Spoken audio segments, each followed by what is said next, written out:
Bem-vindo ao canal Portugal Místico. Já de seguida vai poder ver mais um episódio que nós preparamos para si. Nós fazemos este episódio em conjunto para chegar a si, desmistificando, libertando e de alguma maneira também fazendo algum entretenimento e alguma informação e formação. Fique do nosso lado, siga-nos no YouTube, siga-nos no Facebook e prepare-se para mais um excelente episódio que nós temos para si. Do seu lado, seja um nosso seguidor, seja um nosso patrono, aprenda como já no final deste vídeo. Bom vídeo!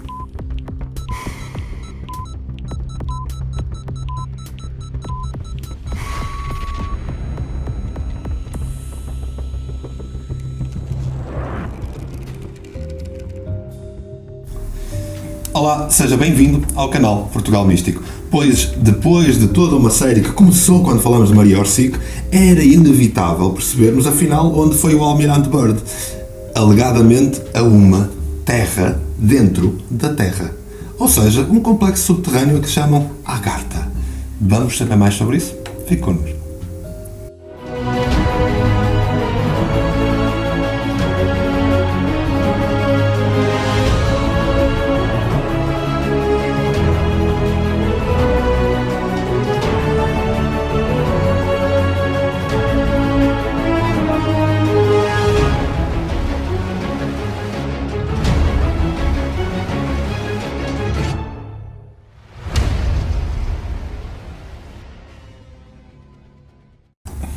Olá, boa noite, bem-vindos ao canal de Portugal Místico.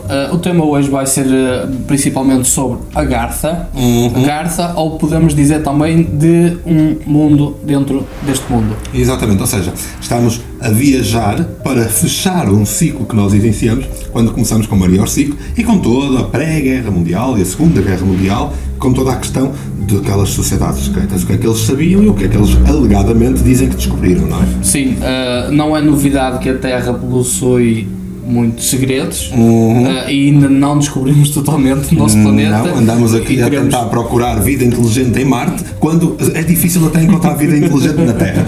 Bem, de facto, não é novo achar que a Terra possui uma série de camadas de vários níveis, uma espécie de construção em favos de mel, vamos dizer assim. Não é necessariamente aquela ideia descabida de uma Terra oca, porque já ouvi muita gente na internet a dizer que dentro da Terra, a Terra é oca e tem um Sol no meio. Bem, também não exageremos, porque senão daqui a bocado temos que falar também da Terra plana e não queremos ir por aí. Portanto, é muito bom percebermos que isto não é novo. Isto não aparece só depois de Maria Orsic como os nazis. Não, isto começa bem antes, porque nós temos os sumérios a falar disto e temos todas as civilizações por todo esse mundo a dizer que tinham contacto com seres que alegadamente vinham dos subterrâneos. Que subterrâneos são destes? Exato. Nós também temos, por exemplo, sistemas de grutas, sistemas de túneis, que não sabemos muito bem como é que eles apareceram lá. Por exemplo, na Turquia, que tem 80 níveis, 80 andares já foram descobertos cerca de 80 andares. Aquilo dava já para 30 mil pessoas, segundo eles dizem. Sim, e aquilo não foi feito propriamente pela natureza, porque são sistemas muito complexos e com construções que só artificialmente é que poderiam ter sido feitas. Nós temos vários exemplos desses. Desculpa de interromper, é importante também fazer aqui um disclaimerzinho, porque nós quando falamos de um submundo na Terra, não estamos de todo a caminhar para o dogma do inferno, não é essa a ideia. Nós não estamos a dizer que há um céu lá em cima e há um inferno debaixo da Terra, não é isso de todo. Até pelo só contrário. Existe a partir de 1500. Exatamente. Não vamos de todo por aí. Há mitos, há histórias, registros e até testemunhos de situações por toda a Terra em que falam, falam desta Agartha. Aliás, eu até vou dizer que povos é que falaram desta suposta existência intraterrena, vamos dizer desta maneira, de Agartha. Foi no Congo, no Quénia, no Zimbábue, na Austrália, na Nova Zelândia, na Argentina, olha curioso, na Turquia, na Noruega, na Grécia, na Itália, na Irlanda, no Ártico, no Antártico, curioso, no Antártico, em toda a América do Norte, os povos indígenas falam disso e, claro, até em Portugal. Sim, porque sim. até em Portugal os celtas falam disso e temos aquela ideia de que em Sintra há uma coisa qualquer, não é? Sim. Pelo menos há histórias. Sim, parte do princípio que nós estamos a teorizar aqui a ideia de um outro mundo dentro do nosso mundo. Mas isto não é falado só de agora. Isto não são apenas teorias da conspiração. Nós temos, por exemplo, os escritos da antiga Índia e os hindus em si. E os hindus que falam sobre a ideia de um Shambhala, exatamente. de uma cidade de serenidade. Exatamente, a cidade da serenidade, uma terra de paz, uma terra da tranquilidade, que é no fundo isso que quer dizer em sânscrito Shambhala. E Shambhala é interessante quando nós vamos buscar os antigos hindus, ou os inícios, porque os Vedas são de facto os escritos mais antigos que nós conhecemos, se retirarmos a ideia dos sumérios apenas. Mas os próprios sumérios falavam também de uma existência de seres mesmo antes de chegarem os Anunnaki. Sim, e se nos remetermos para o passado e vermos e partir do princípio que os sumérios por si só já possuíam uma tecnologia avançada, pelos registros que já demonstravam e pelas evidências que ainda estão por aí. Exatamente. Também pelos hindus ou pelos Vedas, que já demonstram a tecnologia que já era conhecida, alguma tecnologia já avançada. Falavam de coisas que só hoje é que nós conhecemos. Sim, não é? parece haver aqui uma espécie de uma civilização altamente avançada, que de algum modo pereceu, e que toda a gente fala da existência de um dilúvio. Exatamente. Que apagou tudo o que estava sobre terra. Até se pode dizer, e é normalmente isso que vai encontrar quando se fala de Agartha, que os habitantes de Agartha, os argartianos, vamos dizer assim, são antediluvianos, porque são anteriores ao próprio do dilúvio. São mesmo muito antigos, seja lá o que fez com que eles tenham recuado para o interior da Terra, alguma coisa foi. E há imensas teorias. Sei lá, nós temos para estes antediluvianos várias teorias que são teorias que nós podemos, de alguma maneira, encontrar vários livros, relatos, testemunhos. Podemos puxar para aqui também a ideia da Atlântida, que os gregos já falavam dela e até falavam da localização dela. Exatamente, além de colunas de Hércules. Sim. Portanto, há imensas teorias. Então, algumas delas dizem que uma catástrofe anunciada, o dilúvio em si, fez com que eles se recolhessem para o interior da Terra, para todo um mundo extra subterrâneo. Outras dizem que são nada mais nada menos do que descendentes que sobreviveram a uma guerra entre a Atlântida, que falavas, e a Lemúria, que também é um tema extremamente interessante para nós um dia abordarmos num vídeo só para isto.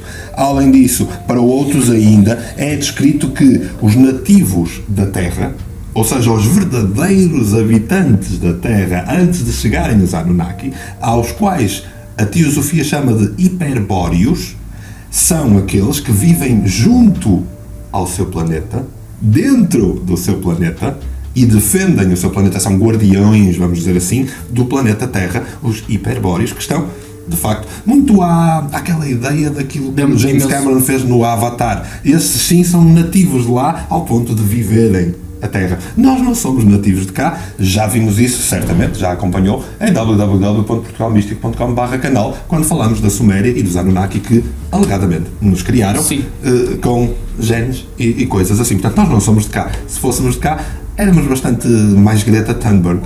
Exato. E curiosamente, nós já falámos disto no canal, já trouxemos para cá, o próprio Vault do FBI, cujos documentos são revelados a cada 50 anos, mostram a existência de seres extradimensionais que não representam viverem numa ideia de mundo, ou seja, este sentido deixa de fazer sentido, e parecem manifestarem-se em várias dimensões, em várias realidades. No entanto, estão de cá.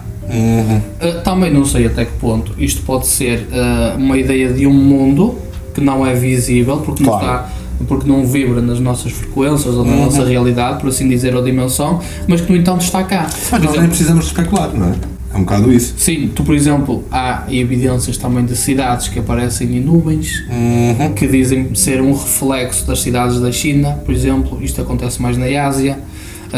Há ali um efeito espelho que também não se percebe muito bem o que acontece. Há muitas coisas que nós ainda não entendemos no nosso planeta, embora achemos que a nossa ciência, que é fabulosa e que sabe tudo. Claro que nós não precisamos de especular muito, e nós aqui no canal Portugal Místico tentamos sempre trazer-lhe registros de factos e baseámos-nos nas coisas que fazem sentido mediante aquilo que é estudo das sociedades secretas, das qualidades esotéricas, dos conhecimentos ditos ocultos, e então tentamos trazer as coisas um bocadinho desta forma. Não vamos de todo dizer que há um sol interior e que a Terra claro. que é oca por dentro, e então, não, isto não faz sentido, e nós sabemos que nem sequer fazia sentido numa perspectiva física. De qualquer das maneiras, cidades subterrâneas, pois claro, então há muito pouco tempo foi provado que existem mares subterrâneos. Existem mares subterrâneos, porque não terras subterrâneas. Mas, para existirem terras subterrâneas, eles tinham que subsistir e sobreviver. E uma das perguntas que certamente se está a pôr é: ok, então, há gente que vive debaixo da terra, desde sempre. E como é que eles sobrevivem? Então, é porque lá há oxigênio. E água, e etc. Pois de facto há maneiras, não é, Jorge? Então vamos falar disso. Para começar, como é que iria ser produzido um oxigênio? Primeiro tem que haver plantas, como é óbvio, e depois tem que haver sol. E nós fizemos um vídeo sobre o primeiro trombeta do Apocalipse, em que estávamos a falar destas questões climatéricas, e nesse vídeo nós falamos e contamos que apenas 1/3, e repito, apenas 1/3 do oxigênio produzido na Terra é devido a plantas e árvores. Tudo o resto é produzido, aqueles outros 2/3, e depende também da estação do ano, é produzido pela vida marinha, fitoplâncton, kelp, uma série de vida marinha que possui processos de fotossíntese, e esses processos de fotossíntese são inevitavelmente processos que vão, de alguma maneira, aumentar e desenvolver a produção de oxigênio. Sim. Pois, isso é tudo muito giro, mas a fotossíntese, que eu saiba, só existe até 200 metros de profundidade, mesmo abaixo da linha da água. Porque precisa de sol. Exatamente. Certo? No entanto, de facto, cá estamos nós, no canal Portugal Místico, a trazer-lhe mais novidades. De facto, está provado cientificamente que a fotossíntese precisa sim das ondas rádio emitidas pela luz solar dentro de um campo fótico, ou seja, dentro do campo, e que normalmente vai até 200 metros, não penetra mais no mar. Porém, já está provado cientificamente que montes de bactérias, e por exemplo posso-lhe trazer aqui as bactérias GSB1, que foram encontradas a 2,5 km de profundidade no mar, e elas próprias fazem e produzem todo o sistema de fotossíntese. Lá está, eu não sou físico-químico e não percebo muito para ir ao pormenor, mas sim, é uma questão de fazer a pesquisa, e vai encontrar que estas bactérias são o exemplo de que a fotossíntese é possível sem a luz solar, porque utiliza as ondas radiotelúricas da Terra, que têm a ver com o lado térmico e têm a ver com as ondas de luz vermelhas. Seja lá como é que isso funciona. A verdade é que, além de fotossíntese, também existe a quimiossíntese. Quimiossíntese, essa que também é capaz de produzir oxigênio.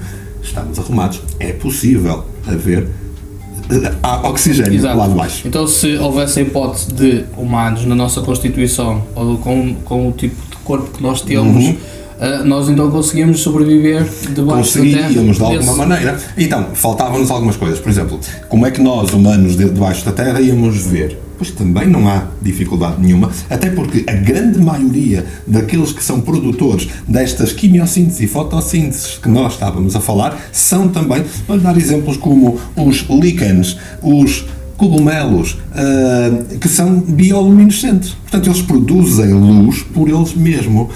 E nós conhecemos a bioluminescência normalmente, sei lá, olhar para o rabo de um bagalume, ou como é que nós chamamos a isso?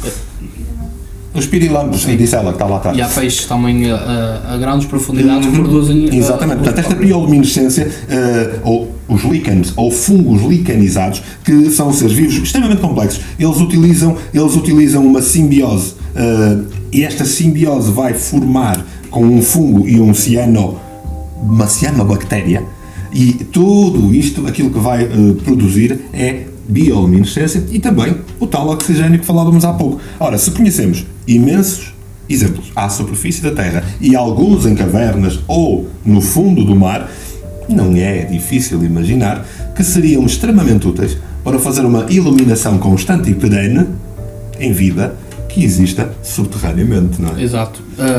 Mas, por exemplo, o budismo que fala também em Agartha, mostra a ideia também já de seres altamente espiritualizados e avançados que de certa forma conseguiram sobreviver ou conseguiram habitar esta ideia do mundo interno sem precisar de alimentos. Podemos ir pela lógica. Quando nós, há bocado damos o exemplo do filme Avatar, já viu o filme Avatar, e no filme Avatar uma das coisas que vai notar é que eles não são propriamente avançados tecnologicamente, mas são tecnologicamente avançados. Eles têm tecnologias próprias, eles ligam os cabelos, não sei o quê, não sei o que mais. Porquê?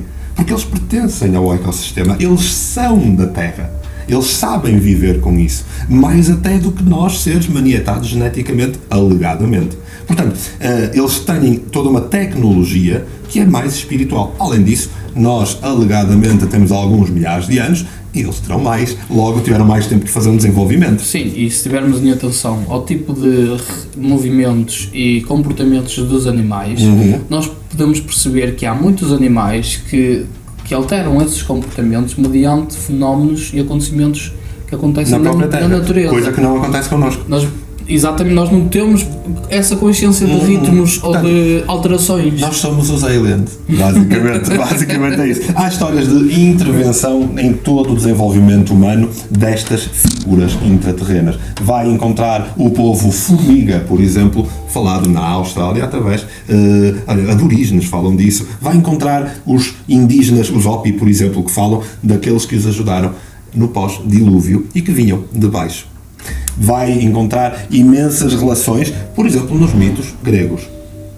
Hades, que tinha a ver com os infernos, hoje em dia é apenas e só os infernos. Porquê? Porque nós estamos habituados ao lado católico da questão. Sim. Não, o inferno era um sítio onde tu podias viver, onde tu podias ir, visitar, e até ias buscar gente e trazias. Não era necessariamente o sítio dos mortos.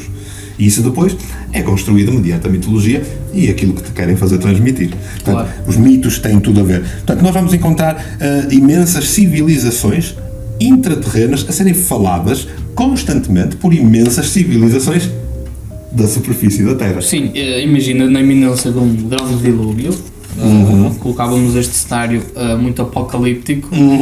Eu acho que os melhores sítios para nos escondermos era debaixo da terra ou então em montanhas muito altas. Exatamente.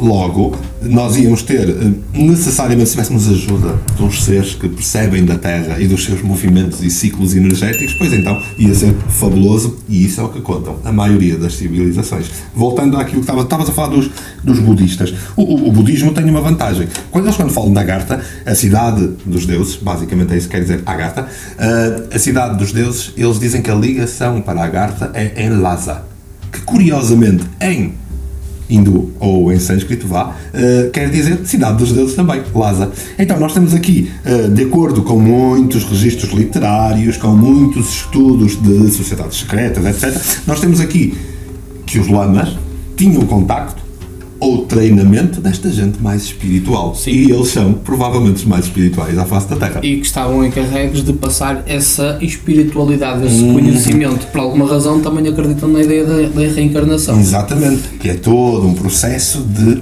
ciclos. Ciclos esses que são importantíssimos para o budismo, e como raio é que nós temos o budismo hoje em dia, pelos namastés, é tão pintado como uma coisa toda para a frente. E então eles acreditam que existem seres debaixo da Terra. Exato. Se calhar não é assim tão para a frente, ou então é um bocado a maneira que nós queremos. Seja como for, despertou o interesse nazi e de Hitler nas grandes expedições que Jorge, vamos outra vez ao nazi. Espera, vamos para tudo a vermelho, se não cair para azul outra vez. Vamos outra vez, vamos lá. Maria Ossic. Ora, Maria Ossic está na Sociedade Vril. Sociedade Vril essa que tinha acesso a conhecimentos do Sol Negro. Este Sol Negro, no pré-guerra, faz anualmente visitas ao Tibete, anualmente visitas para se encontrarem membros da Ahnenerbe, que é basicamente o ramo do Sol Negro que faz estudos arqueológicos e que queriam provar a raça ariana, que eles dizem que conheceram. Onde? No Tibete. Mas que não eram de todo os budistas. Os budistas é que serviram de meio de comunicação com a Ordem dos Homens Verdes. E isto começa a tornar-se muito estranho. Basicamente.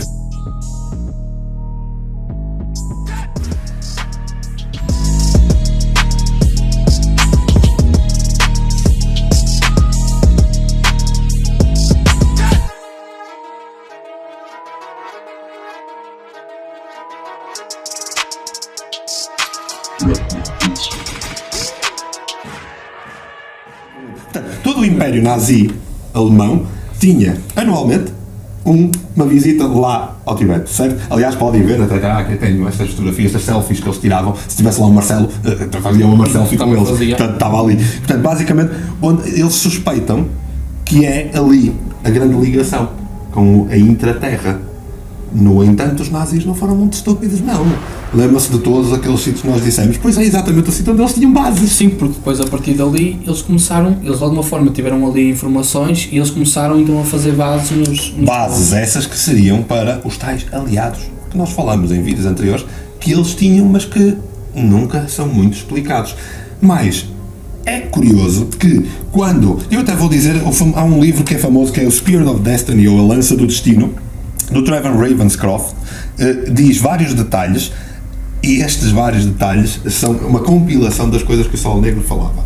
E então fala dos Homens Verdes, ou Agartianos, que trazem tradutores próprios, que são japoneses da Ordem do Dragão Verde.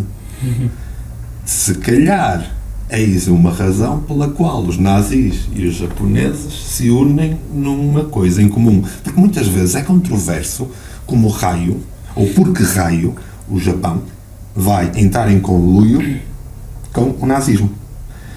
E de facto aqui faz todo sentido, porque o Japão faz um contínuo acompanhamento também nas expedições do Tibete. Sim, seja como for, tinha aqui alguma riqueza de informação de tempos mais antigos e que dava para tirar aqui benefícios, claro, de alguma tecnologia, de algum local que pudesse conter alguns artefactos, claro, da possibilidade de uma civilização muito mais avançada que a nossa. Seja que avançado não seja necessariamente tecnológico.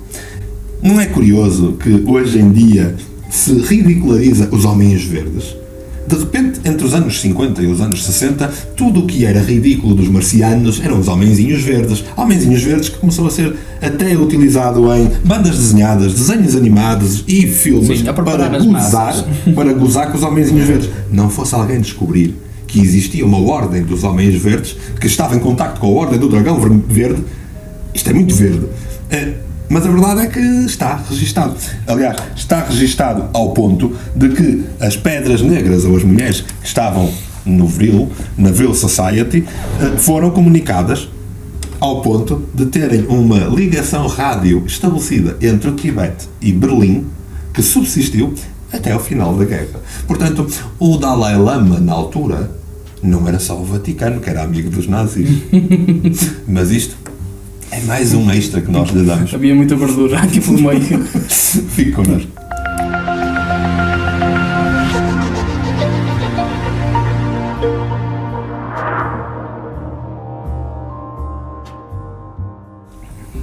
São também as referências que nós podemos ter, principalmente da teosofia da Helena Blavatsky, que nos traz aqui também a ideia de raças que já habitaram antes da nossa civilização. Raças essas que estão a ser faladas por uma Helena Blavatsky, sabe quem é? Ela é uma pessoa extremamente importante que um dia terá direito a um vídeo no canal Portugal Místico, que foi impulsionadora da teosofia. Mas estamos a falar de 1890. Estamos a falar de uma altura bastante anterior a tudo isto, onde uma mulher que tinha canalizações semelhantes aos Vril, ou conhecimentos e ligações, aliás, ela é conhecida por ser das primeiras pessoas a falar da Ordem do Dragão Verde, que falava também que os nativos que estavam aqui na Terra, foram adulterados por quem veio de fora, se calhar os Anunnaki, que nós já lhe falamos quando falamos da Suméria. Sim. E que está no Gênesis. E que, curiosamente, esses que vieram de fora, segundo Helena Blavatsky, vêm de onde? Aldebaran. Maria Orsi, que volta, que estás perdoada. Sim, há aqui um fio de ligação entre então aquilo que foram os Vril e a teosofia de Blavatsky. Exatamente. É assim, nós não estamos aqui a falar daquele ocultismo de torce a cabeça da galinha e anda aos pinotes e deita cenas. Não é esse ocultismo. Ocultismo é apenas e só, é quando falamos dos tipos de conhecimento. O conhecimento esotérico e exotérico. Exotérico é o conhecimento que está disponível, é aquele que está à vista. E o esotérico é o conhecimento que nos é oculto. É aquele que não está disponível para o homem comum, porque também provavelmente o homem comum não estaria preparado nem disponível para esse conhecimento. Sim.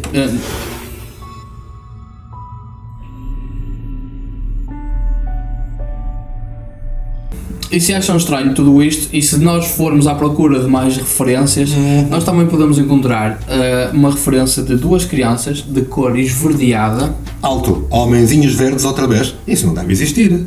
No entanto, existe no folclore inglês. Exatamente. E há uma tradição sobre este aparecimento de duas crianças que dizem vir de baixo. Curiosamente, uma delas não comia rigorosamente nada a não ser vegetais. Assim, e a outra acabou por casar com um dos lords. Então, nós temos aqui uma história que nos confirma a ideia dos homenzinhos verdes com crianças verdes e devemos ser nós que estamos a ficar verdes e a mentir.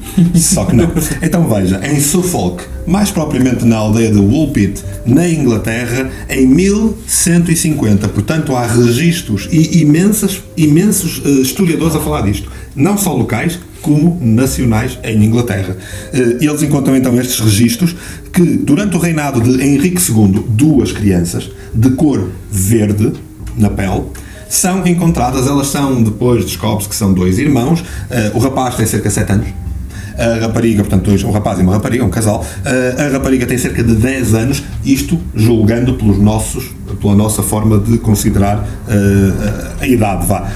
Traziam roupas muito estranhas, que na altura acharam que elas estavam de forma muito muito invulgar mesmo, porque há até alguns registros, mas que podem ser exagero e especulação, que até dizem que usavam prateado em roupa. Isso hoje arranja-se, umas napazinhas, uns binês e tal, mas naquela altura, em 1150, claro que não, prateado em roupa seria difícil de conseguir. Falavam uma língua, não falavam língua nenhuma, falavam uma língua desconhecida e foram encontrados de uma forma quase como se encontra, assustados, perdidos. Portanto, eles não sabiam onde estavam. E, curiosamente, tentaram dar-lhes de comer e acharam muito estranha aquela cor, não é? Eventualmente, o governador local, portanto, nós temos nomes para si, pode procurar. O Sir Richard de Calne acolheu-os, não porque ele é um fofinho, mas porque ele agora ia ter gostava de coisas estranhas. Exatamente, e ia ter ali ia ser um novo tipo de turismo, o turismo às crianças verdes. Bem, ao fim de 2 dias, de facto, as crianças acabaram por aceitar algumas plantas para comer e até no caso, como tu dizias, a rapariga acabou até por comer o nosso pão, até ir para o leite, etc., que fez com que ela vingasse. O que é que eu quero dizer com vingar? É que o rapaz acabava por falecer ao final de uma semana, porque de facto, se calhar, de má nutrição, e isto faz com que nós temos uma história aqui. E esta história é importante, não é? As crianças verdes são tão importantes que ainda hoje, em Woolpit, vai encontrar o pub das crianças verdes. Existe uma festividade às crianças verdes. E a própria da criança verde, a própria da rapariga, acabou por casar. Aprendeu inglês e casou com deixa-me ver, aqui com o Richard Barr, e ela acabou por ser batizada como Agnes Barr. Portanto, temos aqui uma história interessante que confirma as ideias de que há qualquer coisa de cor verde. Sim, não sabemos se esta situação de facto se liga àquilo que aconteceu no Nepal ou no Tibete, ou daquilo que se sabe de lá, mas há aqui muita coincidência. Exatamente. Mas as pessoas podem dizer, aliás, há muitos historiadores que pegam nesta ideia das crianças verdes e que vão dizer, não, elas tinham um problema qualquer relacionado com ferro, etc., daí ter uma tez verde e certamente estavam simplesmente perdidas e vinham de um sítio qualquer lá próximo e perderam-se. Só que não. Porquê? Porque esta criança, primeiro, ela custa a aprender o inglês, portanto ela não seria local, e ela depois, quando aprende o inglês, então ela pode facilmente começar a contar o que era a vida dela. E ela contava que vinha de uma terra onde não brilhava nenhum sol, lá se vai o sol interior, onde não brilhava nenhum sol e a luz era fraca e azul. Mas por todo o lado, havia luz por todo o lado, se calhar os tais líquenes, com bioluminescência que a gente falava. Contou que um dia, quando tratavam de animais que são em tudo semelhantes a ovelhas, o que quer dizer que não são ovelhas, ok? São semelhantes a ovelhas, estas crianças acabaram por curiosidade entrar numa caverna escondida que subia e ao ao se perderem dentro dessa caverna, acabaram por seguir um som que ouviam de X em X tempo e que lhes dava curiosidade, porque elas não conheciam aquele som, que era o som de sinos. Exato. E então, ao longo dos tempos, e diz aqui que foram 3 dias, se não estou em erro, exatamente 3 dias, quando saíram por um sítio que tinha muita água, ficaram espantadas com a luz do sol, porque nunca tinham visto o sol e consideraram que tinham ficado cegos. É curioso que ainda hoje em Woolpit isto é falado. Não é estranho? E aqui é muito estranho, de facto. E mostram também a ideia de alguma coisa que existe dentro da Terra, ali próximo, com certeza. Ou seja, se elas estavam com animais e se elas faziam a vida delas ali, então há ali a existência de uma comunidade. Exatamente. Ou seja, cidades intraterrenas, homenzinhos verdes, crianças verdes. Nós temos toda uma série para nós próprios ficarmos verdes. Mas hoje, aquilo que vamos fazer é fechar. Assim, falando-lhe de uma intraterra, falando-lhe de uma agartha, mas dando-lhe também a capacidade ou o conhecimento para poder agora investigar se for um tema que interessa, ou um tema que seja provocador, porque é assim que nós funcionamos no canal Portugal Místico. Provocamos um pouco e depois do seu lado fará a investigação. Nós temos aqui uns 30 minutinhos todas as semanas para estar consigo. E nestes 30 minutos, este é o vídeo que nós tínhamos para lhe trazer. Não se esqueça também de subscrever o canal do YouTube, de se juntar à comunidade Portugal Místico no Facebook. Isso. E se achar digno de partilhar os nossos conteúdos. Faça cair esses likes, senão vai ficar verde como aquelas crianças. Vá, tenha uma boa noite. Antes de ir, quer saber como é que pode ajudar o canal Portugal Místico a fazer mais vídeos como este que acabou de ver? Pois então, é muito fácil. Basta que do seu lado seja presente, seja um seguidor e que vá partilhando as nossas publicações e vídeos. Por outro lado, pode ser ainda mais ativo através do nosso sistema de patronato. Ao ser um patrono Portugal Místico, vai não só receber o georritmo antes de toda a gente, mas também poder ajudar-nos a ajudar através do sistema da Elpo, em que neste momento já estamos mensalmente a ajudar várias crianças a terem a sua educação e a sua nutrição. Fique connosco, ajude-nos a ajudar e já sabe, tenha uma boa noite.